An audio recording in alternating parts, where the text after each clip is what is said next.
ক্যাফেতে ঢুকতেই নিজের স্বামী আমানকে নিজের বেস্ট ফ্রেন্ডের সাথে দেখতে পেলাম। একে অপরের হাত ধরে হেসে কথা বলছেন, এমনকি হাতে চুমুও দিচ্ছেন।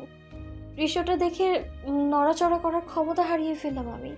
তাহলে এতদিন যা শুনতাম সবটা সত্যি? আমাকে যা যা কথা আমার বোন বলতো সেগুলো সব সত্যি? না, আর দাঁড়াতে পারছি না আমি। একটু পিছিয়ে যেতেই একটা টেবিল ধরে ফেললাম, আর আমার স্বামী আমান আমার দিকে তাকালো, কিন্তু কোনো তফাৎ হলো না। সে আমার দিকে এগিয়ে এসে বলল, তুমি এখানে কি করছো? একই প্রশ্ন তো আমার আমান। আপনি এখানে নিহার সাথে কি করছেন? সেই উত্তর আমি তোমাকে দেব না মীরা। আমি কি করব না করব সেটা তোমাকে বলার প্রয়োজন আমি মনে করি না। আমি আপনার স্ত্রী আমান। হ্যাঁ, যেটা আমি মানি না। জোর করে তোমার সাথে আমার বিয়ে হয়েছে। প্লিজ যাও তো এখান থেকে। আমাদের একটু টাইম স্পেন্ড করতে দাও। আমার মধ্যে কি এমন নেই যার জন্য আপনি আমাকে এইভাবে দিনের পর দিন অস্বীকার করছেন? কিছুই নেই তোমার মতে যা যাদের গ্রেড আমান খান ডিসার্ভ করে।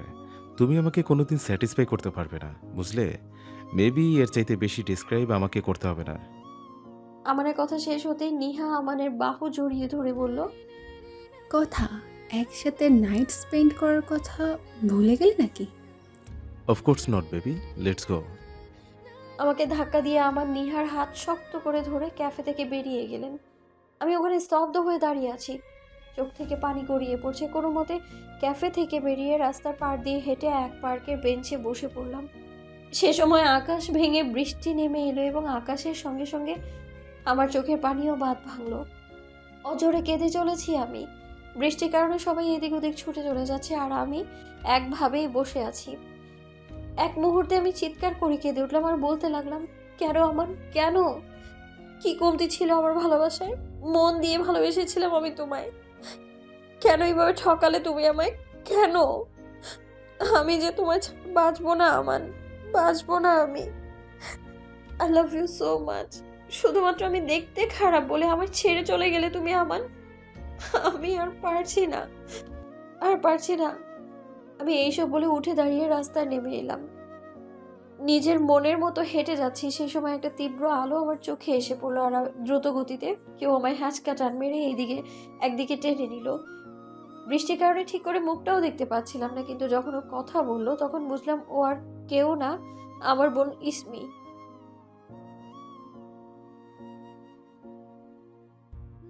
ইসমিকে জড়িয়ে ধরে আমি হাউমাউ করে কেঁদে উঠলাম আর বললাম, আমি বাঁচতে চাই না সুমি, আমি বাঁচতে চাই না। তুই যা বলতে সব ঠিক। আমার এভাবে আমাকে কিভাবে ঠকাতে পারলো? আমি কি এতটাই খারাপ দেখতে যে আমাকে নিয়ে সংসার করা যায় না, ভালোবাসা যায় না আমায়? আমি ওনাকে ছাড়া বাঁচবো না সুমি, বাঁচবো না আমি। তুই আগে শান্ত হ বোন, এমন কিচ্ছু হবে না। না, আমার আজ নিহার সাথে নাইট স্পেন্ড করতে গেছে। আমার সব শেষ সুমি, সব শেষ। আমিও শেষ করে দেব নিজেকে। সুমি আমার কথা শুনে ঠাস করে একটা চড় বসিয়ে দিল আমার গালে, আর আমি আবার ডুকরে কেঁদে উঠলাম। কাঁদতে কাঁদতে চোখের সামনে সব ঝাপসা হয়ে এলো। তারপর আর কিছুই মনে নেই। চোখ খুলতেই নিজেকে ঘরের মধ্যে আবিষ্কার করলাম। পাশে তাকাতেই দেখলাম সুমি দাঁড়িয়ে আছে। আমি উঠে বসতে চাইলে ও আমায় হেল্প করলো। ও আমাকে বলে নিজে খাবার আনতে বেরিয়ে গেল। তার কিছুক্ষণ পর আমি যখন আমানের চিন্তায় বিভোর, ঠিক তখনই ঘরে আমান প্রবেশ করলো হঠাৎ করে। ঘরে প্রবেশ করে আমার দিকে তাকিয়ে বিরক্ত সুরে বলল, ও মরনি তাহলে? আসলে আমারই ভুল। তুমি মরবে কেন? তুমি বললে আমাকে জ্বালিয়ে মারবে কে? Disgusting people. কথাগুলো বলেই উনি ওয়াশরুমে চলে গেলেন, আর আমি কিছুক্ষণ স্থির হয়ে বসে থাকার পর নিজেকে আর ধরে রাখতে পারলাম না। মুখ চেপে ধরে কাঁদতে লাগলাম। তোমার সাথে কি আমার কোনো শারীরিক সম্পর্ক হয়েছে? আমাদের এমন প্রশ্নে আমি হতবাক হয়ে গেলাম। ওয়াশরুম থেকে বেরিয়ে এসে আমাকে কাঁদতে দেখে তৎক্ষণাৎ উনি এই প্রশ্নটা আমার দিকে ছুঁড়ে দিলেন। আমি কি উত্তর দেবো কিছু বুঝতে পারছি না আমি। তিনি আবারও জিজ্ঞেস করলেন, কিন্তু এবার কড়া সুরে জিজ্ঞেস করলেন। তোমার সাথে কি আমার কোনো শারীরিক সম্পর্ক হয়েছে আজ অব্দি? হয়নি তো? আমি চোখ মুছে কাঁপা কাঁপা গলায় উত্তর দিলাম, না। তাহলে কেন তুমি আমার পিছনে পড়ে আছো বলতে পারবে? যা ক্ষতি করার তা করেই দিয়েছো তুমি আমার। এখন আমার আর কি বাকি আছে? এবার কি আমার প্রাণটাও নিবে? না, এসব কি বলছেন আপনি আমান? আমি ভালোবাসি আপনাকে। আমি আপ- আমার কথায় বিরক্ত হয়ে আমায় মাঝ পথে থামিয়ে দিয়ে উনি রেগে চিৎকার করে বললেন, ভালোবাসি ভালোবাসি আর ভালোবাসি, এই কথাটা শুনতে শুনতে আমার কানটা পচে গেল, মাথাটা খারাপ হয়ে যায় তোমার মুখে এই ভালোবাসি কথাটা শুনলে। I just hate you Meera, why can't you understood that? আমি কাঁদতে কাঁদতে আমানের কাছে দাঁড়িয়ে ওনার চোখে চোখ রেখে বললাম, এই মীরাকেই তো ভালোবাসতেন আপনি আমান। আজ কি করে এতটা সহজে বলছেন যে আপনি আমায় ঘৃণা করেন? ভালোবাসার মানুষকে কি ঘৃণা করা যায়? ও প্লিজ স্টপ ইউর মেলোড্রামা। আমি তোমার এই ন্যাকামি দেখতে এখানে বসিনি। জাস্ট ইরিটেটিং লাগে আমার এসব। কোথায় গেল সেই মীরা যার মধ্যে অহংকার জেদ ছাড়া কিছুই ছিল না? কোথায় গেল সেই মীরা যে ভালোবাসায় বিশ্বাস করতো না? সেই মীরাকে তো আপনি বদলে দিয়েছেন আমান, আপনার ভালোবাসা দিয়ে। আপনি তো সেই মীরা চাননি, তাই তো নিজেকে বদলেছি আমি। আমান আমার কথা শুনে তাচ্ছিল্য হেসে বলল, ও রিয়েলি? দেন এক কাজ করো, তুমি আবার তোমার পুরনো ফর্মে ফিরে যাও। It's good for me. তোমার রোজকার এই প্যান প্যান ঘ্যান ঘ্যান থেকে অ্যাটলিস্ট মুক্তি পাবো আমি। শুধু আমি নই আমান, আপনিও অনেক বদলে গেছেন। আমাকে ভালোবাসার মানে বুঝিয়ে আপনি আমাকে এইভাবে একা ছেড়ে চলে যেতে পারেন না। আমি যেতে দেব না আপনাকে। আমান আমার কথায় শব্দ করে হেসে দিল। আমার দিকে এগিয়ে এসে গাল দিয়ে বেয়ে পড়া আমার চোখের পানি এক আঙুলে নিয়ে তার দিকে তাকিয়ে আমার দিকে তাকালেন। পানির ফোঁটাটা ফেলে আমার মুখের দিকে এসে একবার ভালো করে দেখে বললেন, আমাকে ধ্বংস করে দিয়েছ তুমি মীরা, আমার জীবনটা নরক করে দিয়েছ তুমি। তোমার জন্য আমার মনে ঘৃণা ছাড়া আর কিচ্ছু নেই, কিচ্ছু নেই। দাঁতে দাঁত চেপে আমাকে কথাগুলো বলে উনি ঘর থেকে বেরিয়ে গেলেন। আমি নিচে বসে পড়লাম ধপ করে, আর মনে মনে ভাবতে লাগলাম, কি এমন করেছি আমি? কিসের এত রাগ আমার উপর আপনার? আমি যে সত্যি আপনাকে ভালোবাসি আমান। অনেক বড় ভুল করেছিলাম আমি আপনাকে অবহেলা করে, অপমান করে, অনেক বড় ভুল। I miss you Aman, I miss your madness love. কথাগুলো নিজের মনে বলেই কাঁদতে লাগলাম। এমন সময় আমার কাঁধে কারো হাতে স্পর্শ পেলাম। মাথা তুলে পাশে তাকিয়ে দেখলাম সুমি বসে আছে। ও আমাকে তুলে নিয়ে বেড়ে বসিয়ে দিল আর বলল, কেন এরকম করছিস মীরা? কেন জোর করে এখানে পড়ে আছিস? আমান চিচু তোকে ভালোবাসে না। কোনো জায়গা নেই তোর জন্য আমান চিচুর মনে। এত অবহেলা অপমান সহ্য করে কেন তুই জেদ করে এখানে পড়ে আছিস? আমি সুমির দিকে তাকিয়ে সামান্য হেসে বললাম, উনি তো আমার সাথে কিছুই করেননি সুমি। তুই বোধহয় ভুলে যাচ্ছিস আমি ওনার সাথে কি করেছি। দিনের পর দিন আমি ওনাকে ভার্সিটিতে অপমান করে গেছি, অহংকার দেখিয়ে গেছি। এতই টাকার অহংকার ছিল আমার যে যখনই উনি আমার কাছে ভালোবাসার দাবি নিয়ে আসতেন, আমি না তখনই ওনাকে অপমান করেছি, ভিখারি বলেছি আমি তাকে। আমার এরকম ব্যবহারের পরেও উনি সবটা মুখ বুজে সহ্য করে বারবার আমার কাছে ভালোবাসার দাবি নিয়ে এসেছেন। শেষ পর্যন্ত ওনাকে চরিত্রহীন বদনাম দিয়ে আমি ভার্সিটি থেকে বের করে দিয়েছি। এতটা জঘন্য, এতটা খারাপ আমি। ওনার ভালোবাসার বদলে আমি শুধু আর কিছু বলতে পারলাম না। আমি ভীষণ কান্না পাচ্ছে আমার, পারছি না নিজেকে সামনে রাখতে। সুমি আমায় শান্ত করতে লাগলো, বলতে লাগলো, তুই কেন নিজের উপর এভাবে সব দোষ নিচ্ছিস? স্যার সেদিন তোর কোনো কথা শোনেনি, তাই জন্যই তো। প্লিজ সুমি, আমায় একটু একা থাকতে দে। সুমি একটা দীর্ঘশ্বাস ছেড়ে উঠে চলে গেল বেড থেকে। দরজার কাছে গিয়ে বলল, আমি বাসায় চলে যাচ্ছি, তুই সাবধানে থাকিস। সুমি চলে যাওয়ার পর আমি বেডে হেলান দিয়ে বসে থাকলাম। আজ গলা দিয়ে কিছুই নামবে না। নিহার সাথে আমানের বসে থাকার মুহূর্তটা বারবার চোখের সামনে ভেসে উঠছে। চোখ দিয়ে পানি পড়া বন্ধ হওয়ার কোনো নামই নিচ্ছে না। কেন যেন দম বন্ধ লাগছে আমার। এতদিন আমান খারাপ ব্যবহার করতো ঠিকই, কিন্তু আমি জানতাম আমার আমান শুধু আমাকেই ভালোবাসেন। কিন্তু আজ আজ কেন উনি নিহার হাত ধরলেন? নিজেকে শক্ত করে চোখের পানি মুছে নিজেকে নিজে বললাম আমি, আপনি আমায় চেনেন না আমান, আপনি আমার জেদ চেনেন না। আমি যেমন আপনার ভালোবাসা ফিরিয়ে দিয়ে ভুল করেছি, ঠিক তেমনি আমি আপনাকে ভালোবেসে নিজের কাছে আবারও ফিরিয়ে এনে আমার ভুলটা শুধরে নেব। আপনি শুধু আমার আমান, শুধু আমার মীরা চৌধুরীর। আপনাকে আমি ভালোবাসা দিয়ে নিজের করেই ছাড়বো, ইটস মাই চ্যালেঞ্জ। হঠাৎই এসব ভাবতে ভাবতে আমার একটা কথা মাথায় এলো। আমি ক্যাফেতে বলা তখন নিহার কথা ভাবতে লাগলাম। নিহা তো বলেছিল আমান আর ও আজকে নাইট ক্লাবে যাবে। তাহলে আমান ঘরে কি করছে?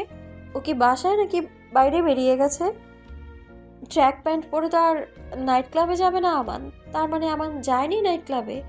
আমার মনে একটা প্রশান্তির শিহরণ বয়ে গেল, কারণ আমার স্বামী অন্য কোনো মেয়ের কাছে যায়নি। এসব ভাবার পর কখন যে চোখ হেঁটে এসেছিল বুঝতেই পারিনি। ঘুমটা ভেঙে চোখ খুলতেই দেখলাম পুরো ঘর অন্ধকার। তার মানে রাত হয়ে গেছে। উঠে বসে পাশের ল্যাম্প লাইটটা জ্বালাতেই দেখতে পেলাম আমার সোফায় শুয়ে আছে। পাশ থেকে ফোন অন করে জানলাম রাত 12টা বাজে। আজ সন্ধেবেলায় ওরকম একটা দৃশ্য দেখার পর নিজেকে স্বাভাবিক করতে ঘুমটা প্রয়োজন ছিল আমার। আমি একটা বালিশ হাতে নিয়ে আমানের কাছে চলে গেলাম। গিয়ে ওনার মাথাটা বালিশটা সরিয়ে সোফার ওপাশে ফেলে দিলাম আর নিজে বসে পড়লাম ওনার মাথা কোলে নিয়ে। আলতো করে ওনার চুলে বিলি কেটে দিতে দিতে বেশ ভালোই লাগছিল আমার। সবচেয়ে বেশি ভালো লাগছিল ওনার মুখটা দেখে। ওনার মুখের দিকে তাকালেই আমার মনে পড়ে যায় ওনাকে করা আমার অপমানের কথা। একটা সময় কতই না খারাপ কথা বলেছি মানুষটাকে, আমি তাও একটা কথাও বলেনি, সব সহ্য করে গেছেন উনি। এখন আমার পালা। আমি জানি উনি আমায় ভালোবাসে, তাই তো আজ নেহার সাথে নাইট ক্লাবে যায়নি। আর আজ কেন? আমি শিওর উনি কোনোদিনও ওসব জায়গায় যাননি। গেছে তো আমি ছিলাম উচ্ছৃঙ্খল। টাকার অহংকারে ওনার মতো মানুষকে আমি কষ্ট দিয়েছি, আর উনি আমায় ভালোবেসে গেছেন। যে মানুষটাকে সহ্য করতে পারতাম না, আজ সেই মানুষটাকেই আমি পাগলের মতো ভালোবাসি। ওনাকে ছাড়া বাঁচার কথা ভাবতেই পারি না। আপনাকে তো আমি এত সহজে ছাড়বো না আমান। জোর করে যেমন বিয়ে করেছি, তেমন ভালোবাসা নিজের পুরনো জায়গায় জোর করে আদায় করে নিব আমি। কথাগুলো বলেই নিজেকে সামলাতে না পেরে নিচু হয়ে ওনার কপালে আলতো করে ঠোঁট ছুঁয়ে দিলাম। উনি নড়ে চড়ে উঠতেই সরে এলাম আমি। কিছুক্ষণ পর চোখ খুলে আমায় দেখতেই ঝট করে উঠে বসলেন আর বললেন, তুমি এখানে কি করছো? "আপ- আপনি বালিশ ছাড়া শুয়েছিলেন, তাই বালিশ দিতে এসেছিলাম। তখনই আপনি আমার কোলে মাথা দিয়ে শুয়ে পড়লেন। সাজিয়ে গুছিয়ে একটা মিথ্যে বলে দিলাম। উনি ধরতে পারলেন না আমার মিথ্যে। উনি কিছু বলছেন না দেখে আমি নিজেই জিজ্ঞেস করলাম, আপনি নাইট ক্লাবে গেলেন না? না, শরীর ভালো লাগছে না আমার, ঘুমাতে চাই। সে কি, আপনি এখানে কেন শুচ্ছেন? শরীর খারাপ থাকা সত্ত্বেও বেডে শুয়ে পড়ুন, আমি মাঝে কোলবালিশ দিয়ে রেখেছি। উনি আর কথা না বাড়িয়ে উঠে বেডে গিয়ে শুয়ে পড়লেন, আর আমি সোফার পেছন থেকে ওনার বালিশটা নিয়ে গিয়ে বেডে শুয়ে পড়লাম। হঠাৎ কিছু একটার গন্ধ পেয়ে আমি উঠে বসে আমানের দিকে তাকিয়ে বললাম, আপনি ড্রিঙ্ক করেছেন আমান? হ্যাঁ, করেছি তো। তোমাকে এর জন্য কৈফিয়ত দিতে হবে আমায়? মনে রাখো, আমি তোমাকে স্ত্রী বলে মানি না। আপনি না মানলেই তো সত্যিটা মিথ্যে হয়ে যাবে না, তাই না? আর কোনোদিনও যেন আপনাকে ড্রিঙ্ক করতে না দেখি। দেখলে আমার থেকে খারাপ আর কেউ হবে না, এই বলে দিলাম আমি। ওনাকে আর কিছু বলার সুযোগ না দিয়ে শুয়ে পড়লাম আমি। মনে মনে ভাবতে লাগলাম, যে মানুষটাকে জোর করে আমি ড্রিঙ্ক করাতে পারিনি একসময়, আজ সেই মানুষটা নিজ থেকে ড্রিঙ্ক করে এসেছে। কতটা খারাপ আমি, কাউকে কোনোদিনও সুখ দিতেই পারিনি। ভাবতেই চোখে পানি চলে এলো, আর বালিশ ভিজতে লাগলো আমার সেই পানিতে। আপনার কোনো যোগ্যতা নেই মীরা চৌধুরীর ভালোবাসা পাওয়ার, মিস্টার আমান খান। ভার্সিটির সবার সামনে দাঁড়িয়ে আমি একটা বখাটে ছেলেকে কথাটা বললাম। রোজ রোজ আমার ডিস্টার্ব করে জানো, ছেলেটার অভ্যেস হয়ে গেছে। প্রতিদিন এত অপমানের পরেও যে কি করে আমার সামনে এসে দাঁড়ায় আল্লাহই জানে। আমার কথাটা বলার পর উনি ঠোঁটে হাসি রেখে রেখা টেনে বললেন, ভালোবাসতে যোগ্যতা লাগে না, লাগে হৃদয়ের শুদ্ধতা। ভালোবাসা হৃদয় থেকে হয়। কেউ কেউ মস্তিষ্ক দিয়ে ভালোবাসে, কেউ কেউ হৃদয় দিয়ে। আমি তোমাকে হৃদয় দিয়ে ভালোবাসি মীরা। মুখে বিরক্তির ছাপ ফুটে উঠলো আমার। একরাশ বিরক্তি নিয়ে ওনার চোখে চোখ রেখে বললাম, আর কিছুদিন পর এই ভালোবাসা শেষ হয়ে যাবে অন্য কোনো নারীকে দেখলে। তখন আমি পুরনো হয়ে যাব, প্রাক্তন হয়ে যাব, আর সে হবে নতুন। তাকেও গিয়ে আপনি একই কথা বলবেন যা যা আমায় বলেছেন, তাই না? জানি। আজকাল এটা নতুন কিছু না, কিন্তু যারা সত্যি ভালোবাসে না, তারা নিজেকে জাহির করে, যেটা আমি করছি না। তুমি আমার চোখের দিকে তাকাও, বুঝতে পারবে তোমার জন্য আমার মনে কি আছে। আমি শুধু আমার ভালোবাসা জাহির করেছি, আমার ক্ষমতা নয়। আমাদের কথায় হেসে দিলাম, কোনো রকমে হাসি চেপে বললাম, ক্ষমতা আছে নাকি যে দেখাবেন? ভিখারিদের ভিক্ষা করা ছাড়া আর কী বা ক্ষমতা থাকে? স্কলারশিপ পাচ্ছেন বলেই ইউনিভার্সিটিতে পড়ছেন, না হলে আপনার ঠিকানা তো হতো রাস্তায়। আমি খুব ভালোভাবেই জানি আপনি আমার টাকাকে ভালোবাসেন, তাই তো এত অপমানের পরেও ছুটে আসেন। আপনার ভালোর জন্য বলছি, আপনার এই লোভ সংযত করুন, কারণ তা কোনোদিনও পূরণ হবে না। আমি আমার যোগ্যতায় এই ভার্সিটিতে পড়ছি মীরা। এই ভার্সিটিতে যারা পড়ে তারা সমান স্ট্যাটাসের। বাইরে যার যার স্ট্যাটাস আলাদা, কিন্তু ভার্সিটিতে এক। মানছি আমার আর্থিক ক্ষমতা নেই, কিন্তু তুমি পাশে থাকলে আমি আমার সর্বোচ্চ দিয়ে চেষ্টা করব উন্নতি করার। আমার তোমার কাছে শুধু ভালোবাসা চাই। একবার বিশ্বাস করে দেখো, কথা দিচ্ছি ঠকবে না। Don't cross your limit. একদম নিজের সাথে আমায় তুলনা করবেন না। সাহস কি করে হলো আপনার নিজের সাথে আমার স্ট্যাটাসের তুলনা করার? ভালোবাসায় স্ট্যাটাসের কোনো স্থান নেই মিরু। আমার মাথায় আগুন জ্বলে গেল ওনার মুখ থেকে মিরু শুনে। আমি রেগে বললাম, স্টপ ইট, জাস্ট স্টপ। আপনি একদম আমায় মিরু বলে ডাকবেন না। কোনো অধিকার নেই আপনার আমাকে মিরু বলে ডাকার। উফ, মাথা খারাপ হয়ে যাবে আমার এই নির্লজ্জের সাথে কথা বলতে বলতে। এই কথাটা বলে আমি ওনার দিক থেকে পেছন ফিরে নিজের ক্লাসের উদ্দেশ্যে পা বাড়াতেই উনি পেছন থেকে জোরে বলে উঠলেন, দেখে নিও, একদিন এই ভিখারি নির্লজ্জকেই ভালোবাসতে হবে। আমি ওনার কথা শুনে সামান্য হেসে ওনার দিকে না ফিরেই জোর গলায় বলে দিলাম, দিনের বেলা জেগে জেগে স্বপ্ন দেখাটাই তো আপনার কাজ। আপনি স্বপ্ন দেখে যান, যা কোনোদিনও পূরণ হবে না। এমন কোনো দিন আসবে না। দরজায় টোকা পড়ার শব্দে আমি আমার অতীত থেকে বেরিয়ে এলাম। এতক্ষণ আমাদের ঘুমন্ত মুখের দিকে তাকিয়ে আমি আমার অতীতে ডুবেছিলাম। ভাবছিলাম উনি ঠিকই বলেছিলেন, ওনাকে ভালোবাসতে হবে আমাকে। এখন মনে হয় নিজের অতীতে গিয়ে নিজের ভুলগুলো শুধরে নিই, কিন্তু তা যে আর সম্ভব না। সম্ভব না একদমই। আর পারলাম না বসে থাকতে। বেড থেকে নেমে দৌড়ে ওয়াশরুমে এসে শাওয়ার অন করে ধপ করে বসে পড়লাম নিচে। হাউমাউ করে কাঁদতে লাগলাম। আমি ছোট থেকে বাবা মায়ের আদরে বড় হয়েছি। আমি যা চাইতাম আব্বু আম্মু আমাকে তাই এনে দিত। কোনো সময় কোনো কিছু থেকে আমি বঞ্চিত হইনি। আমাকে কোনো কষ্ট কোনো দিনও ছুতেই পারেনি। তাই তো এতটা জেদি অহংকারী হয়ে গিয়েছিলাম যে ভালোবাসার মূল্যই বুঝিনি আমি। আজ আমার কষ্ট পাওয়ার কারণ আমি নিজে। আমাকে আমার আমানকে ফিরিয়ে আনতে হলে আমার জেদকে আবার জাগিয়ে তুলতে হবে। মিস্টার আমান খান, তৈরি হয়ে যান আবার আপনার মীরার জেদ দেখার জন্যে। আমার জেদের কাছে হার মানতেই হবে আপনাকে। নিজেকে স্বাভাবিক করে আমি ফ্রেশ হয়ে নিয়ে ড্রেস চেঞ্জ করে ঘরে যেতেই দেখলাম আমান নেই। চারিদিকে চোখ বুলাতেই নজরে গেল ঘড়ির দিকে। আমি 7টা নাগাদ ওয়াশরুমে গিয়েছিলাম আর এখন 8টা বাজে। প্রায় 1 ঘন্টার মতো ওয়াশরুমে ছিলাম, তাই হয়তো আমার অন্য রুমে ফ্রেশ হয়ে নিয়েছেন। আমি সঙ্গে সঙ্গে নিচে নেমে গেলাম ওনার খোঁজ নেওয়ার জন্য, কিন্তু সেখানে আম্মু ছাড়া কেউ ছিল না। তাই আমি আম্মুকে জিজ্ঞেস করলাম, আম্মু উনি কোথায়? আম্মু বেশ বিরক্ত হয়ে রাগে সুরে উত্তর দিলেন, আমান এই সময় অফিসে বেরিয়ে যায়, তুমি জানো না? তোমার অফিসে তো কাজ করে, নিজের স্বামীকে তো চাকর বানিয়ে রেখেছ। আম্মু তুমি কি বলছো এসব? উনি যে কোম্পানিতে কাজ করে সেই কোম্পানির এমডি উনি। তারপরে আপনি কেন এইসব বলছেন? জোর করে বিয়ে করেছো তুমি আমার ছেলেটাকে, ওর জীবনটা নষ্ট করে দিয়েছো, আর এখনও দিচ্ছ। শোনো মীরা, তোমার বাবার টাকা আছে দেখে তুমি যদি ভাবো আমাদেরকে চাকর বানিয়ে রাখবে, আমাদেরকে নিজের কথায় নাচাবে, সরি, ছুরি ঘুরাবে আমাদের মাথার উপর, তাহলে ভুল ভাবছ। না আমার ছেলে তোমাকে মেনে নেবে আর না আমি। কেন আম্মু, আমাকে কি ভালোবাসা যায় না? মানছি এই বাসা আমার আব্বুর দেয়া। ওনাকে জব আমার আব্বু দিয়েছেন, কারণ আমি ওনাকে জোর করে বিয়ে করেছি। আমার আব্বু চায়নি আমি কোনো রকম কষ্টে থাকি। আমার তো অভ্যেস নেই। কোনো বাবা মা চায় না নিজের সন্তান কষ্টে থাকুক বলুন। আর আমি আমি আমাকে ভালোবাসি দেখেই তো জোর করে বিয়ে করেছি। ভালোবাসা? ভালোবাসা জোর করে পাওয়া যায় না। আমার ছেলে তোমাকে ভালোবাসে না, আর কোনোদিন বাসবেও না। যত সব ঢং। আম্মু কথাগুলো বলে নিজের ঘরে চলে গেলেন, আর আমিও কাঁদতে কাঁদতে নিজের ঘরে চলে এলাম। এসে অফিসের জন্য রেডি হয়ে নিলাম, কারণ আজকে আমি অফিসে যাব। শুধু আজ নয়, এখন থেকে প্রতিদিন আমি অফিসে যাব। ওনার সাথে সারাটা দিন থেকে বোঝাবো আমি ওনাকে ভালোবাসি। রেডি হয়ে অফিসের জন্য বেরিয়ে পড়লাম। অফিসে প্রবেশ করতেই সব স্টাফরা ভয়ে ভয়ে উঠে দাঁড়িয়ে আমার মর্নিং উইশ করতে লাগলো, আর আমি হেসে তাদের উত্তর দিতে লাগলাম। সবাই অবশ্যই এতে বেশ অবাক হচ্ছেন। আমি কোনোদিনও অফিসে হাসতাম না স্টাফদের সামনে। অলওয়েজ রাফ অ্যান্ড টাফ হয়ে থাকতাম আমি এমডির কেবিনের দিকে এগোচ্ছি, ঠিক তখন একটা মেয়ের সাথে ধাক্কা খেয়ে যথেষ্ট বিরক্ত হয়ে ওর দিকে তাকালাম, আর ও সঙ্গে সঙ্গে সরি বলে উঠল। আমি মেয়েটার দিকে তাকিয়ে কিছু বলতে যাব, ঠিক তখনই আমার চোখের সামনে একটা ঘটনা ভেসে উঠল। আমান বসে দরকারি কাজ করছিলেন, আর সেই সময় বাসার কাজের লোক আমানকে কফি দিতে গিয়ে হোঁচট খায়, আর কফিটা আমানের গায়ে পড়ে যায় আর কিছুটা কাগজে পড়ে যায়। কাজের লোক সঙ্গে সঙ্গে আমার পা জড়িয়ে ধরে বলে, বাবু আমার ভুল হয়ে গেছে, আমি বুঝতে পারিনি। আজ আমার শরীরটা ভালো ছিল না, তাই মাথা ঘুরে যায় আর হোঁচট খেয়ে আপনার গায়ে। কাজের লোকের কথা শেষ হওয়ার আগেই আমান ওনাকে তুলে সোজা করে দাঁড় করিয়ে ঠান্ডাভাবে বলেন, আরে চাচা, তো ভয় পাচ্ছ কেন? আর আমার থেকে বয়সে বড় হয়ে তুমি আবার পা ধরছ? মাথা ঠিক আছে তোমার?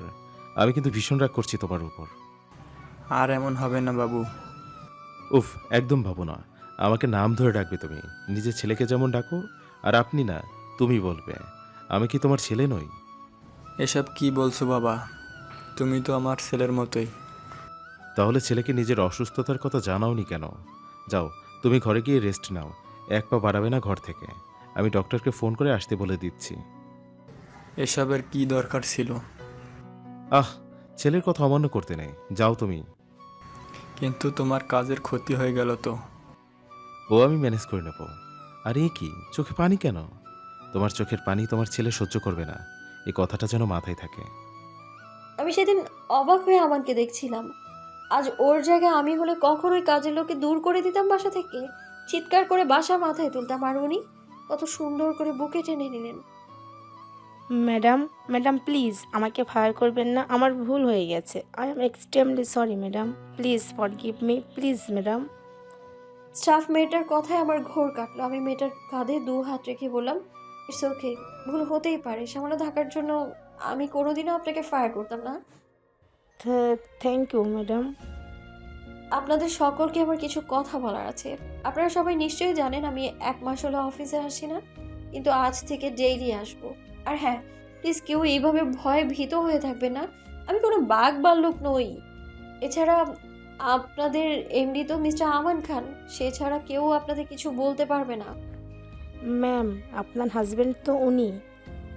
আমি স্টাফটার কথা শুনে তাচ্ছিল হেসে উত্তর দিলাম, হ্যাঁ, ওনার কথাই শেষ কথা এই অফিসে।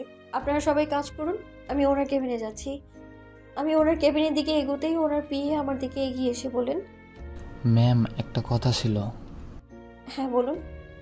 আসলে স্যার না আজকে অফিসে আসতেই একটা মেয়ে এসে আর উনি তার সাথে বেরিয়ে যান। বললেন আজ যেন আমি সব মিটিং অ্যাটেন্ড করে ফেলি। মেয়ে কি নাম কিছু জানেন? স্যার ওনাকে নিয়ে বলে সম্বোধন করেছিল, তখনই শুনতে পেয়েছি। আচ্ছা, আজ মিটিংগুলো আমি অ্যাটেন্ড করবো, ওকে? ওহ, ওকে ম্যাম।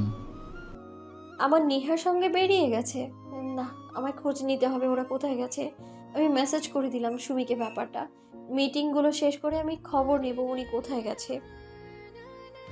নিজে স্ত্রী থাকতে অন্য একটা মেয়ের সাথে কিভাবে ঘনিষ্ঠ হতে পারেন আপনি আমান?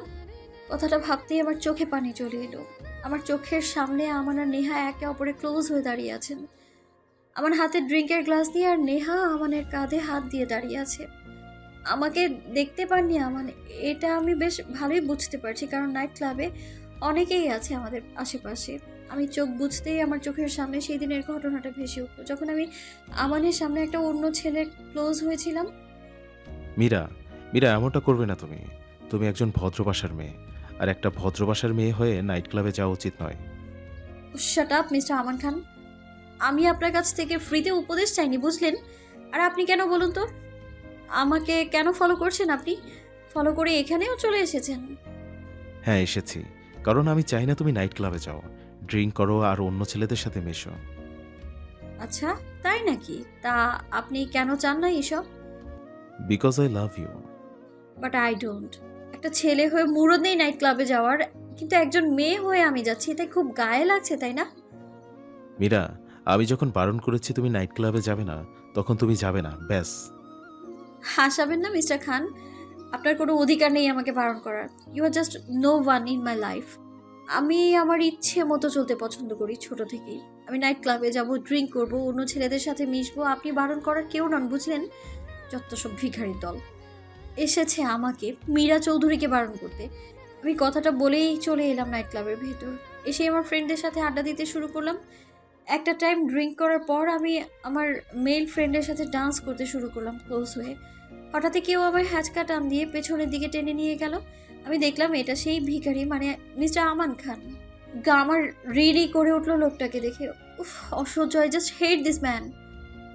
চলো আমার সাথে। How dare you to touch me? কোন অধিকারে আপনি টাচ করেছেন আমায়? তোমার স্বামীর অধিকারে।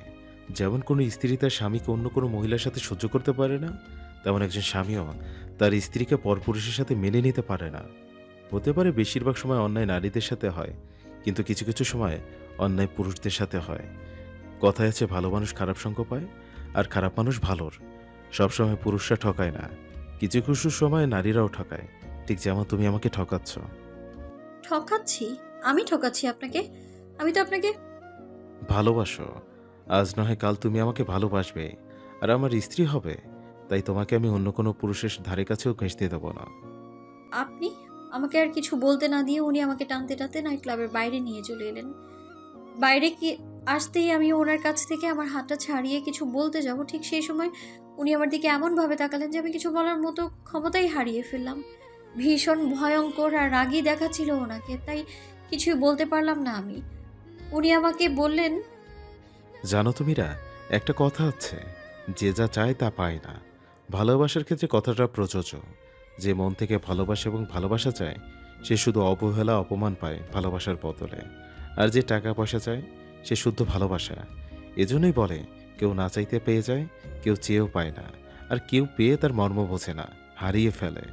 আমাকে মনে না রাখো, আমার কথাগুলো মনে রেখো, না হলে পরে কষ্ট পেতে হতে পারে, যা আমি চাই না। হেই মীরা, অনেকদিন পর নাইট ক্লাবে দেখছি তোকে। হঠাৎ একজনের কথায় আমার ঘোর কাটলো। আমি পাশে তাকিয়ে দেখলাম আমারই একজন ফ্রেন্ড, যার সামনে থেকে আমাকে টেনে নিয়ে চলে গিয়েছিল। সেদিনের পর থেকে আর আসা হয়নি নাইট ক্লাবে। আমি ওর দিক থেকে মুখ ফিরিয়ে আমাদের দিকে তাকালাম, দেখলাম ওরা হেসে হেসে গল্প করছে। আমি নিজের চোখের পানি আড়াল করে আমার ফ্রেন্ডের দিকে তাকিয়ে বললাম, হ্যাঁ রে আরুষ, কাজের ব্যস্ততায় আর আসা হয় না। আর এখন আমার এসবের থেকে মন উঠে গেছে। হ্যাঁ, এখন তো তোর মন তোর বর আমানের উপর গিয়ে পড়েছে।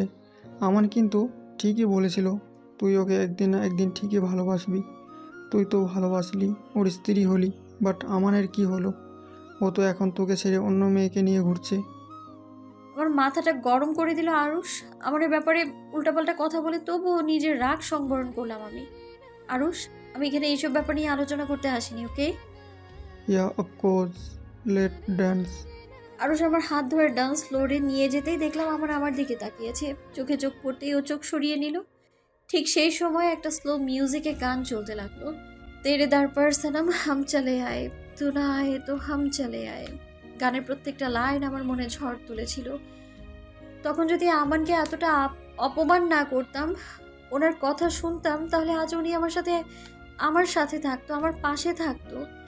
উনি ঠিক বলেছিলেন, কেউ না চাইতেও পেয়ে যায়, কেউ চেয়েও পায় না, আর কেউ পেয়েও তার মর্ম বোঝে না, হারিয়ে ফেলে। আমি পেয়েও হারিয়েছি, নিজের অহংকারে হারিয়ে ফেলেছি আমি আমানের ভালোবাসা। সেদিন তো আমার ভীষণ রেগে গিয়েছিলেন, তাহলে আজ কি হলো ওনার? আজ কেন রাগ করছেন না? আমি মনে মনে ঠিক করলাম, আজ আমাকে আরুষের ক্লোজ হতেই হবে, ইচ্ছে না করলেও। আমান যদি রিয়াক্ট করে, তাহলেই আজকে উনি আমার কাছে ধরা পড়ে যাবেন। আমার ভালোবাসার কাছে হার মানতেই হবে তাকে। এই ভেবে আমি আরুষের দুই হাত দিয়ে গলা জড়িয়ে ধরতেই আরুষ হেসে আমার কোমরে হাত রাখলে আমার অস্বস্তি হতে লাগে। আমি ঘাড় ঘুরিয়ে আমাদের দিকে তাকাতেই দেখি আমান নেই। আশ্চর্য, কোথায় গেলেন আমান? আমি সঙ্গে সঙ্গে দূরে সরে এলাম আরুষের কাছ থেকে। আরুষ আমার হাত টেনে ধরে বলল, কোথায় যাচ্ছিস মীরা? আমি আরুষের হাতের দিকে তাকিয়ে রেগে বললাম, ডোন্ট ক্রস ইউর লিমিট। আজ আমি নিজে তোর কাছে গিয়েছিলাম বলে আমাকে টাচ করার সুযোগ পেয়েছিস, নইলে মীরা খান চৌধুরীকে টাচ করার সাহস কারো নেই, শুধুমাত্র আমান খান ছাড়া। Leave my hand. কথাটা শেষ করে হাত ছাড়িয়ে নিয়ে বেরিয়ে গেলাম আমি। কিন্তু এ কি, আমান কোথায়? খুঁজতে খুঁজতে হঠাৎই চোখ গেল রাস্তার দিকে। আমার রাস্তার ফুটপাতেই থাকা কিছু বাচ্চাদের বিস্কিট খাওয়াচ্ছে। এদিক ওদিক চোখ বুলিয়ে দেখলাম রাস্তার পাশের দোকান থেকেই উনি এগুলো কিনছেন। আমি আস্তে আস্তে ওই দোকানের দিকেই চলে গেলাম। ভাইয়া, তুমি কোথায় ছিলে এতদিন? আমি তো একটু কাজে ব্যস্ত ছিলাম, তাই আর আসা হয়নি তোদের কাছে। আর আজকেও তো দেখ কত রাত হয়ে গেল। ও ঠিক আছে, তুমি কাল সকালে আসবে তো? হ্যাঁ, আসবো। ভাবিকে নিয়ে আসবে না? ভাবি? তোরা কি করে জানলি? ও বাবা, তুমি তো বললে যে তুমি মীরা ভাবিকে ভীষণ ভালোবাসো আর মীরা ভাবিকেই বিয়ে করবে। আমরা জানি তুমি মীরা ভাবিকেই বিয়ে করেছো, তাই কয়েকদিন আসোনি। বলো না, ভাবিকে নিয়ে আসবে তো আগামীকাল? আগামীকাল আসার কি আছে? তোমাদের ভাইয়া ভাবিকে আজকেই নিয়ে এসেছে। আমার গলার স্বর শুনে পেছনে ঘাড় ঘুরিয়ে তাকালেন। আমি ওনার চোখে চোখ রেখে ওনার পাশে গিয়ে ওনার মতো করে বসলাম। তুমি আমাদের মীরা মেয়েটি আর বলতে না পেরে কাঁদতে শুরু করলো, আর আমান তা দেখে উত্তেজিত হয়ে পড়লো আর বলতে লাগলো, খাওয়ার সময় এত কথা বলতে বারণ করেছি তো আমি। কথা শুনিস না কেন আমার? এখন কষ্ট হচ্ছে তো? আমানের কথা শেষ হওয়ার আগেই আমি আমার হাতে থাকা পানির বোতলটা এগিয়ে দিলাম মেয়েটার হাতে। মেয়েটা পানি খেতেই ঠিক হয়ে গেল আর আমার দিকে তাকিয়ে বলল, ধন্যবাদ ভাবি, তুমি খুব ভালো। কথাটা বলেই মেয়েটা আমায় জড়িয়ে ধরলো। ওকে দেখে আশেপাশে যে বাচ্চাগুলো ছিল তারাও আমায় জড়িয়ে ধরলো। আমিও হেসে ওদের সবাইকে জড়িয়ে ধরলাম। কিছুক্ষণ ওদের সাথে থাকার পর আমান উঠে গাড়ির দিকে হাঁটতে শুরু করলেন। আমিও ওনার পিছু পিছু জোরে হেঁটে ওনার হাত পেছন থেকে টেনে ধরলাম আর বললাম, আমাকে একা ফেলে কোথায় যাচ্ছেন আপনি? উনি ভাবলে শূন্য হয়ে আমার দিকে না ফিরে তাকিয়ে একইভাবে দাঁড়িয়ে থেকে উত্তর দিলেন, তোমার গাড়ি নেই নাকি টাকা পয়সার অভাব? কোনোটাই তো নয়। তাহলে আমার সাথে যাওয়ার কি আছে? কেন সব সময় আমার সাথে এমন ব্যবহার করেন আপনি? আমার ভুল হয়েছে তো আমি আপনার কাছে ফিরে এসেছি। আর আপনি আমায় ফিরিয়ে না নিয়ে নিজের স্ত্রীকে অবহেলা করে অন্য একটা মেয়ের সাথে ঘুরছেন, যে কিনা আপনার স্ত্রীর বেস্ট ফ্রেন্ড। লজ্জা করছেন আপনার? যদি মেয়ে হয়ে নাইট ক্লাবে যেতে, ড্রিঙ্কস করতে, অন্য ছেলেদের সাথে মিশতে লজ্জা না করে, তাহলে আমার একটা ছেলে হয়ে কেন করবে মীরা? উনি বেশ রেগে উত্তর দিলেন, কিন্তু ওনার উত্তরে আমি বুঝলাম উনি বেশ রাগ করেছেন আমার আজ নাইট ক্লাবে যাওয়ায় আর আরুষের সাথে ক্লোজ হওয়ায়। আমি আমানকে নিজের দিকে ফিরিয়ে ওনার গলা 2 হাত দিয়ে জড়িয়ে ধরে বললাম, আপনার বুঝি খারাপ লেগেছে আমার আরুষের কাছাকাছি যাওয়াতে? উনি আমার হাত নামিয়ে দিয়ে চোখে চোখ রেখে বললেন, তুমি তোমার যা ইচ্ছে তাই করতে পারো, আমি কেউ নেই বারণ করার। আমার মতো ভিখারির তো ক্ষমতা নেই নাইট ক্লাবে যাওয়ার, তাই তোমাকে বারণ করছি। তুমি তো বলেছিলে আমাকে এগুলো, মনে নেই? তাহলে কেন রাগ করতে যাব আমি? আমি আমানের পা জড়িয়ে ধরে বসে বললাম আর কাঁদতে কাঁদতে বললাম, আমার ভুল হয়ে গেছে, অনেক বড় অন্যায় করে ফেলেছি আমি আপনার ভালোবাসাকে অপমান করে। আমার ভুল শোধরাতেই তো আমি আপনাকে বিয়ে করেছি। আপনি তো বলেছিলেন আমি আপনার স্ত্রী হব, তাহলে কেন মেনে নিচ্ছেন না? ক্ষমা করে দিন না আমায়। আমি আর পারছি না আমি আর। ভীষণ ভালোবাসি আমি আপনাকে। আমি অঝরে কাঁদছি। সে সময় উনি আমার 2 কাঁধ ধরে দাঁড় করালেন। উনি আমার চোখের পানি মুছিয়ে কিছু বলতে যাবেন, তার আগে আমার চোখের সামনে সবকিছু ঝাপসাও হয়ে এলো, চোখ বুজে এলো। আমি আমার শরীরের ভারসাম্য হারিয়ে পড়ে যেতে নিলে কেউ ধরে ফেলে আমায়। আমি আদৌ চোখে দেখি আমায় ধরে আছে, আর তারপর আর কিছুই মনে নেই আমার। আমার আর নেহার একসাথে থাকার দৃশ্য ভেবে আমি ধরপড় করে উঠে বসলাম আর মাথা ঘুরিয়ে তাকিয়ে দেখলাম আমার বেডে আমার পাশে ল্যাপটপ নিয়ে বসে আছেন। আমি ওনাকে কিছু বলতে যাব তার আগেই আমার ফোন বেজে উঠলো। এত রাতে কে ফোন করলো এই ভেবে ফোন হাতে নিতেই দেখি আমার বান্ধবী। এত রাতে ফোন করেছে, কোনো বিপদ হলো না তো? এই ভেবে সঙ্গে সঙ্গে ফোনটা রিসিভ করলাম আর যা শুনলাম তা শুনে আমি আঁতকে উঠলাম। আরশের অবস্থা খুব একটা ভালো না মীরা। কিছুক্ষণ আগেই ওর ঠিক ছিল, কিন্তু নাইট ক্লাব থেকে বেরোনোর পরেই ওর একটা অ্যাক্সিডেন্ট হয়েছে। ফোনে বান্ধবীর কথা শুনে আমি অবাক হয়ে গেলাম। এ তো কিছুক্ষণ আগে আরও টিপ ছিল, তাহলে হঠাৎ কি হলো? আমি ঘুরিয়ে ওকে প্রশ্ন করলাম, কি হয়েছে আরুষের অ্যাকচুয়ালি? ও ঠিক আছে তো? কোন নার্সিং হোমে ভর্তি? আমায় অ্যাড্রেসটা দিয়ে আমি কালকে দেখা করে আসবো। 2 হাত ভেঙে গেছে আর পায়ে এবং কোমরে ফ্র্যাকচার হয়েছে। আমি চমকে উঠলাম আমার বান্ধবীর উত্তরে। এটা কি করে সম্ভব? একসাথে 2 হাত ভেঙে গেছে, আবার পায়ে ও কোমরে চোট। উফ আল্লাহ! আমি নিজেকে সামলে উত্তর দিলাম, ঠিক আছে তুই আমাকে অ্যাড্রেসটা মেসেজ করে দে, আমি কালকে ওর সাথে গিয়ে দেখা করব। ফোনটা কেটে কিছুক্ষণ চুপচাপ বসে রইলাম। হঠাৎ করে মুহূর্তের মধ্যেই এমন একটা খবর আমি আশা করিনি। ঘড়ি দিকে তাকিয়ে দেখলাম রাত 3টা বাজে। আমি যখন নাইট ক্লাবে গিয়েছিলাম তখন রাত 12টা, আর নাইট ক্লাব থেকে বেরিয়েছি 1টা নাগাদ। 2 ঘন্টার মধ্যে অ্যাক্সিডেন্ট করে ফেললো, তাও এত বড় একটা অ্যাক্সিডেন্ট। আর আমার যতদূর মনে হয় আরও অনেক পরে আরুষ বেরিয়েছে, প্রায় 2টো বাজবে ওরম সময়। আমি তো জানি আরুষ ওই সময় নাইট ক্লাব থেকে বেরোয়, তার মানে 1 ঘন্টার মধ্যে এত বড় অ্যাক্সিডেন্ট হয়ে গেল। আমার কেন যেন কিছু ঠিক লাগছে না। কতগুলো ভাবছিলাম, সে সময় হঠাৎই আমার চোখ গেল আমানের উপর, আর তৎক্ষণাৎই আমার চোখের সামনে ভেসে উঠল ভার্সিটিতে ঘটে যাওয়া একটা ঘটনা। আমি ভয়ে একটা শুকনো ঢোক গিলাম। তারপর আমাকে উদ্দেশ্য করে জিজ্ঞেস করলাম, আপনি আমাকে কখন বাসায় এনেছেন? আমার দিকে না তাকিয়ে ল্যাপটপের মধ্যেই মুখ গুজেই বলল, 1:30। আপনি কি তখন থেকে ঘরে আছেন আমার সাথে? থাকি আর না থাকি, তুমি কি অজ্ঞান হয়ে তা দেখতে পেতে? আমি এবার ভয় কাটিয়ে বলে দিলাম, আরুষকে কেন এইভাবে আঘাত করলেন আপনি? এবার উনি সঙ্গে সঙ্গে ল্যাপটপে ওনার চলা আঙুলগুলো থামিয়ে কিছু স্থির দৃষ্টিতে ল্যাপটপের দিকে তাকিয়ে থেকে ল্যাপটপটা বন্ধ করে দিলেন। তারপর আমার দিকে কড়া চাহনি নিয়ে তাকিয়ে উত্তর দিলেন, don't cross your limit Meera. তোমার নাইট ক্লাবের আশিককে আমি কেন মারতে যাব? ও যদি মরে যায় তাহলে তোমার কি হবে? আমি তো মেরে ফেলার কথা বলিনি, আঘাত করার কথা বলেছি। আমার কথায় আমান একটু অস্বস্তিতে পড়ে গেল।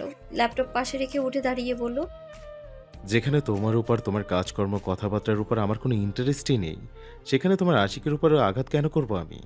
লজিক দিয়ে কথা বলো মীরা। সত্যি আমার উপর আপনার কোনো ইন্টারেস্ট নেই? তাহলে তো রাস্তায় ছেড়ে আসতে পারতেন। বাসায় নিয়ে এলেন কেন? রাস্তায় পড়ে থাকলে মরে যেতাম না নিশ্চয়ই? আমার কথা শেষ করার আগেই উনি জোরে ধমক দিয়ে উঠলেন। Shut up. এজন্যই বলে লোকের ভালো করতে নেই। আমারই ভুল তোমাকে অজ্ঞান অবস্থায় বাসায় নিয়ে আসাটা। তার জন্য এখন রাত বিরাতে কথা শুনতে হচ্ছে। Just disgusting. কথাটা বলেই উনি দরজার দিকে হাঁটা ধরলেন। আজ আবারও ওনার কথাগুলো আমার বুকে গিয়ে বিঁধল। আমি চোখ মুছে দরজার দিকে ফিরতেই দেখলাম উনি এখনও দাঁড়িয়ে আছেন। আচমকা আমি কিছু বোঝার আগেই উনি আমাকে নিজের বাহু বন্ধনে নিয়ে নিলেন। এসে বেশ শক্ত করে নিজের সাথে মিশিয়ে আমার ঘাড়ে চিবুক রেখে আছেন। আমাকে শক্ত করে জড়িয়ে থাকায় আমি অনুভব করছি ওনার শরীর কাঁপছে। এটা অনুভব করার পর আমি নিজের 2 হাত ওনার পিঠে রাখতেই উনি ঝট করে সরে গেলেন আর এক মুহূর্ত দাঁড়ালেন না, বেরিয়ে গেলেন ঘর থেকে। আমি পুরোই বোকা বনে গেলাম। কিছুক্ষণ আগে খারাপ ব্যবহার করে এখন আবার ভালো ব্যবহার করলেন। এই প্রথম উনি আমাকে বিয়ের পর নিজে থেকে জড়িয়ে ধরলেন। বিড়বিড় করে বললাম, আমান খান নাকি তুফান খান, আল্লাহ মালুম। বেশ একটা ভালো লাগা কাজ করছে মনে, কিন্তু সঙ্গে একটা প্রশ্নও ঘুরপাক খাচ্ছে। আমান কাঁদছিলেন কেন? কি হয়েছিল ওনার? আর এরকমভাবে হুট করে বেরিয়ে গেলেন কেন ঘর থেকে? ধুর, কিচ্ছু বুঝতে পারছি না আমি। কিন্তু আমার মন বলছে আরও সে অ্যাক্সিডেন্টের পেছনে আমানই আছে। আর এটা নিছক একটা অ্যাক্সিডেন্ট নয়, কারণ এমন ঘটনা আমার চোখের সামনে ইউনিভার্সিটিতে ঘটেছিল। ওই দেখ, আজকে মহারানীর পা মাটিতে পড়েছে। চল, একটু মজা নিতে হবে তো। মজা নেব মানে? ওকে মজা দেখাবো আগে। ওর কাছে হবে সাজা আর আমাদের কাছে মজা। আমাদেরকে অপমান করার স্বাদ মিটিয়ে দেব। আমি ইউনিভার্সিটিতে যাচ্ছিলাম, এমন সময় কয়েকটা বখাটে ছেলে এসব আজে বাজে কথা শুনে ওদের দিকে তাকালাম। আমি দেখলাম আমার উদ্দেশ্যেই কথাগুলো বলছে, কারণ আমি একবার ওদের অন্য মেয়েদের সাথে অসভ্যতামি করার সময় শাস্তি দিয়েছিলাম। কিন্তু আজ একটু ভয় লাগছে, কারণ আমি গাড়ি নিয়ে আসিনি, পায়ে হেঁটে এসেছি। আর আমার সাথে সুমিও নেই। আমি আজ পুরো একা।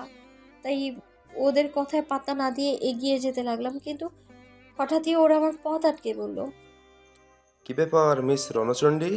আজকে তোমার সেই রূপ সেই তেজ কোথায় গেল? পথ ছাড়ুন আমার, যেতে দিন আমায়। কেন? আমাদের অসভ্যতামির শাস্তি দেবে না? ভয় পাচ্ছ নাকি আজকে? কথাটা বলেই একজন আমার হাত টেনে ধরল, আর আমি ঝাড়া মেরে হাতটা ছাড়িয়ে উল্টো দিকে হাঁটতে গেলে পেছন থেকে আমার ওড়নাটায় টান পড়ে। আমি সঙ্গে সঙ্গে সামনে ঘুরে ছেলেটার গালে সজোরে একটা থাপ্পড় বসিয়ে দিই। ছেলেটা রাগে চোখে আমার দিকে তাকায়, আর অন্য একজন বলে, খুব সাহস তোর, তাই না? আজ দেখব কত সাহস দেখাতে পারিস আমাদের সাথে। আপনি সেই ব্যক্তি যে কিছুদিন আগে আমাদের ইউনিভার্সিটিতে ভাষণ দিচ্ছিলেন? রেপ করা, নারী নির্যাতন করা, ইফটিজিং করা অপরাধ। রাস্তায় যে ছেলেকে দেখবেন এমনটা করতে, তাকে উপযুক্ত শাস্তি দিবেন বলেছিলেন না? আমার কথা ছেলেটা চুপ করে এদিক ওদিক তাকাতে লাগলো। যাকে চড় মেরেছি তার উদ্দেশ্যে বললাম, আপনার বোন তো আমার থেকে 2 বছরের জুনিয়র। সেই দিনকেই তো ওর মুখে শুনছিলাম আপনি নাকি খুব ভালো, মেয়েদের নাকি খুব সম্মান করেন, যে মেয়েকে রাস্তায় হেনস্থা করা হয় তাকে রক্ষা করেন। এগুলো কি সব মিথ্যে ছিল? আপনার বোন মিথ্যে বলছিল?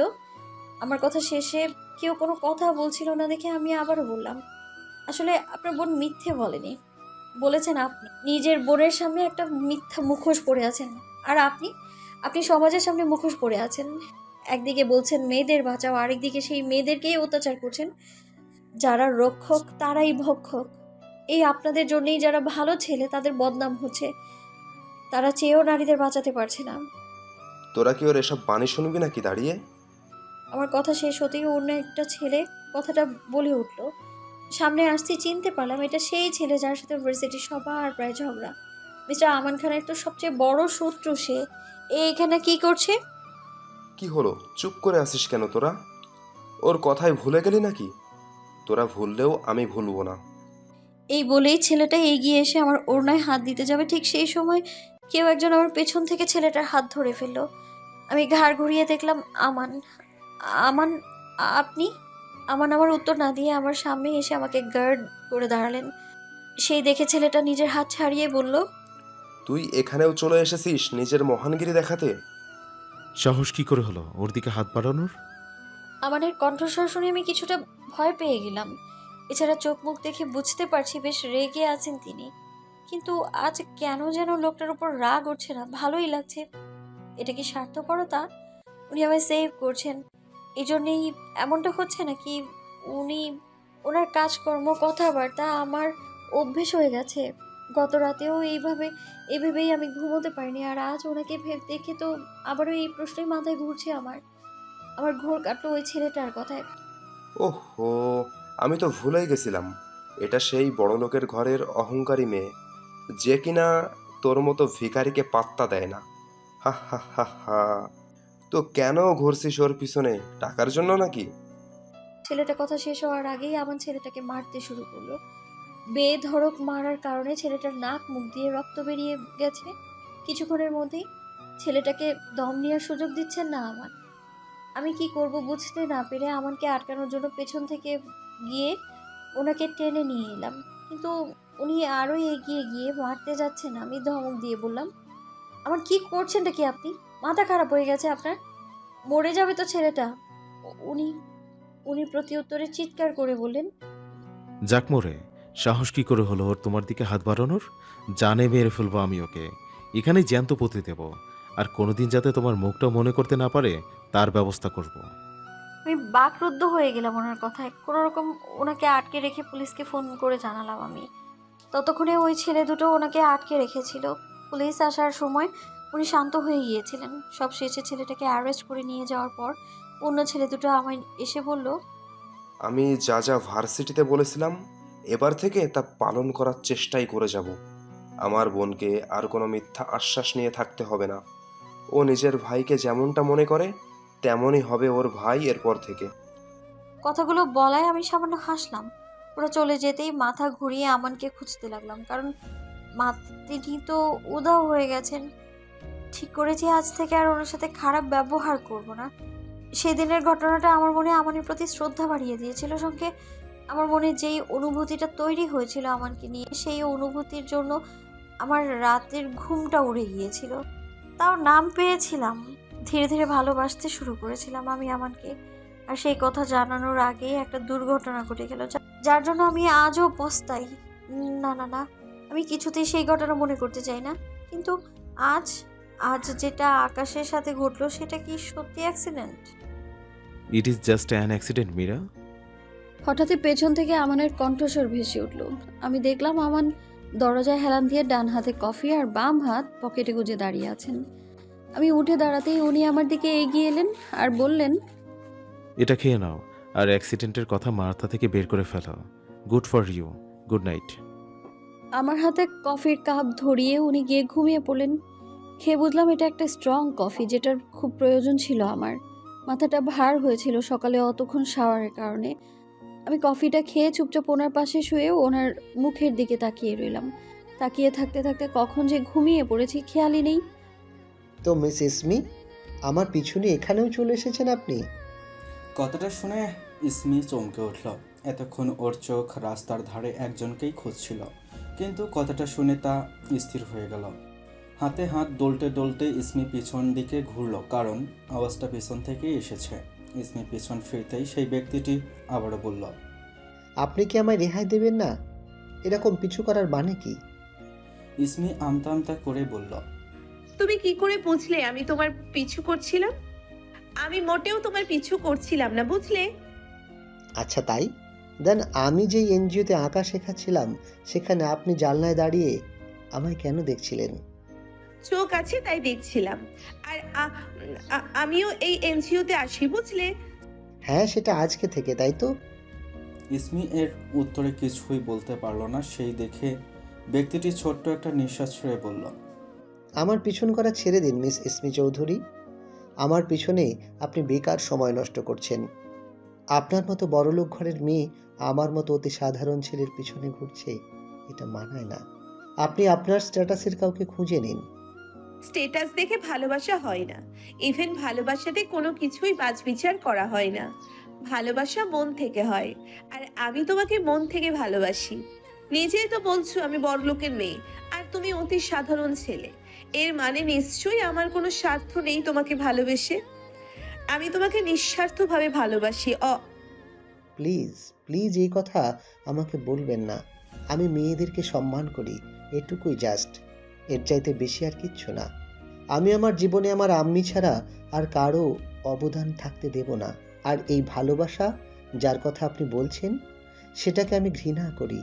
ভালোবাসা শব্দটাকে আমি ঘৃণা করি। আমার জীবনে আপনি তো কি, কোনো মেয়েই কোনো স্থান পাবে না। আপনি যত তাড়াতাড়ি বুঝবেন আপনার ডাল এখানে গলবে না, তত ভালো হবে আপনার জন্য। চলি। ইসমিকে কথাগুলো বলে সে পিছন ফিরে পকেটে হাত গুজে হাঁটা শুরু করলেই ইসমি চিৎকার করে উঠল, এই মিস্টার অনিল খান, আপনার জীবনে শুধু আমার স্থানই আছে আপনার আম্মির পরে। অন্য কোনো মেয়েকে আমি আসতে দেব না। ভালোবাসতে আপনাকে হবেই। আর রইল বাকি ডাল গলার কথা, আমার কাছে ডালের কাটা আছে, না গললে ঘেটে গলিয়ে ফেলবো। No tension, do love me. Arnil ইসমির কথা শুনে দাঁড়িয়ে পড়ল। ইসমির অজান্তেই অর্নিল হেসে ফেলল। তারপর আবার হাঁটতে গেলেই ওর হাতে টান পড়ে। বেশ ভালোই বুঝতে পারছে ওর হাত ইসমি টেনে ধরেছে। অর্নিল তাকাতেই ইসমি ওর দিকে তাকিয়ে ভ্রু কুঁচকে বলল, এই মিস্টার অনিল খান, খুব তো বললেন মেয়েদের রেসপেক্ট করেন, তাহলে আমায় একা ফেলে চলে আসছিলেন কেন? কারণ আমি আপনাকে চিনি না তাই। তুমি না চিনলে কি হবে, আমি তো তোমাকে চিনি, তাই না? সো তুমি আমাকে এখানে একা ছেড়ে গেলে আমার ক্ষতি হয়ে এত কথা বলেন কেন আপনি? একটু তো নিজের ঠোঁটটাকে রেহাই দিতে পারেন, তাতে আমার কানটা একটু রেহাই পায়। কানটা খারাপ হয়ে যাবে এবার আবার। আমার কথা শোনো না কেন তুমি? আমার কথা না শুনলে তো আমি কথা বলবোই। অর্নিল নিজের মনে বিড়বিড়িয়ে বলল, এখন এই অবস্থা, না জানি সারাটা জীবন আমার কি হবে। আল্লাহ সেভ মি ফর দিস চাপড় চাপড় গার্ল। এই কি বললে তুমি? বললাম চলুন আমার সাথে আর আমাকে উদ্ধার করুন। চলো চলো। এই বলেই ইসমি আর অর্নিল হাঁটা শুরু করলো। ইসমি তো হাত নাড়িয়ে নাড়িয়ে কথা বলে চলছে, আর অর্নিল পকেটে হাত গুজে নিজের মতো হেঁটেই চলছে। মাঝে মধ্যে ইসমির দিকে তাকিয়ে সামান্য হাসলেও সেটা ইসমি দেখতে পাচ্ছে না, কারণ ও নিজের কথা বলতে ব্যস্ত। অন্যদিকে মীরা, আজ তুমি রান্না করবে। রান্নার লোক আজ আসেনি, আর আমারও শরীরটা ভালো নেই, তাই তুমি আজ রান্না করবে আমাদের জন্য। আমি সকালে ঘুম থেকে উঠে ফ্রেশ হয়ে নিচে নেমে আসতেই আম্মু আমাকে কথাটা বলল। আমি আম্মুকে বললাম, আম্মু আমি তো অফিসে যাব, তাহলে রান্না। বাহানা দিও না মীরা, এতদিন অফিস যাওনি, আজ অফিস না গেলে এমন কিচ্ছু হবে না। আর তাছাড়া আমান তো গেছে অফিসে। ঠিক আছে আম্মু, কিন্তু আপনি আমাকে একটু সাহায্য করলে ভালো হতো। আমি তো রান্নাটা অত ভালো পারি না, তাই। ঘরের কাজ তো কিছুই পারো না, যা যা একজন সংসারী মেয়ে মানুষের পারার কথা তার তো কিছুই জানো না। শুধু পারো বড় লোকে চাল দেখাতে আর উচ্ছৃঙ্খল মেয়ে মানুষের মতো নিচে বেড়াতে।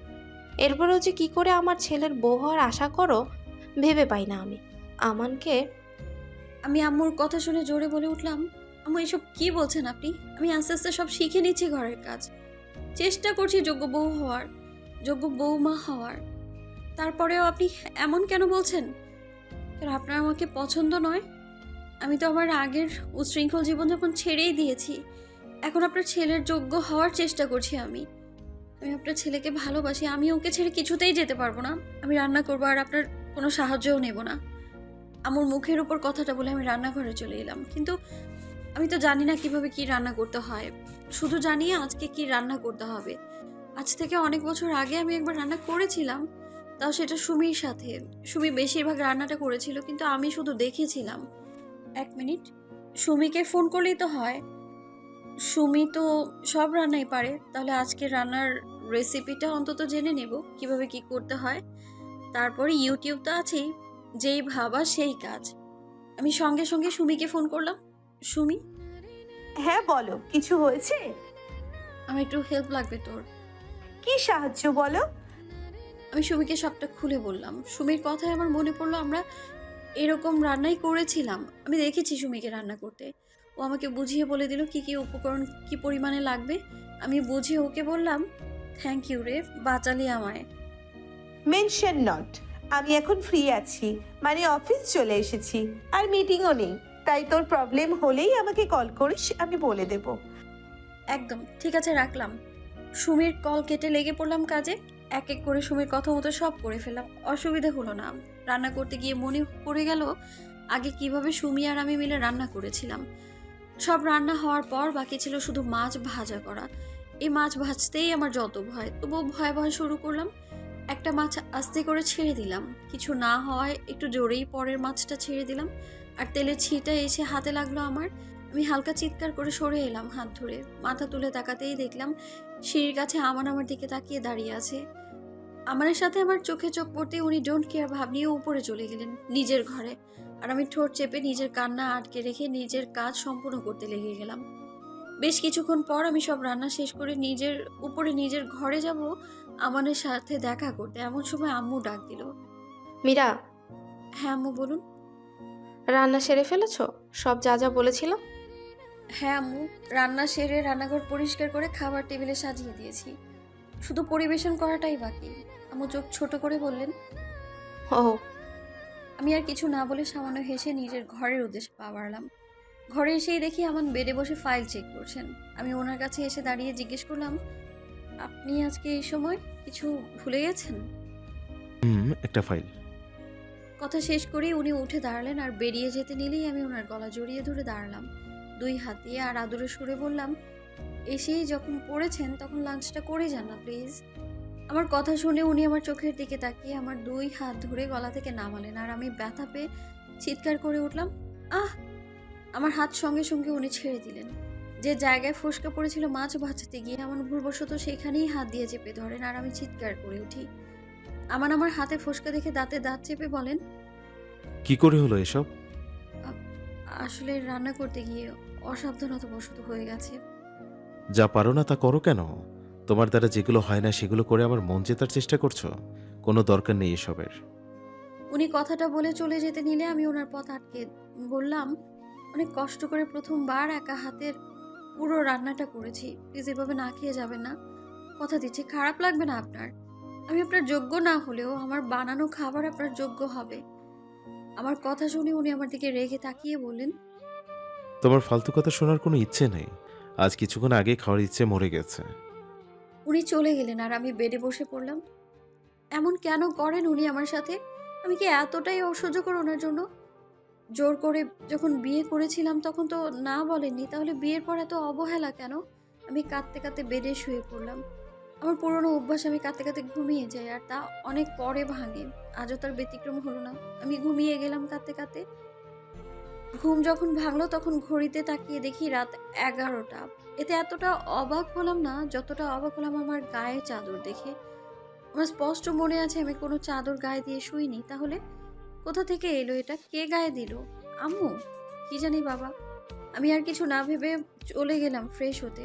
ক্ষুধা মরে গেছে আমার। যেখানে স্বামী আমার হাতে তৈরি খাবার খেলো না, সেখানে আমি কি করে খাই? রাতেও হয়তো আমার ডিনার করেই আসবেন।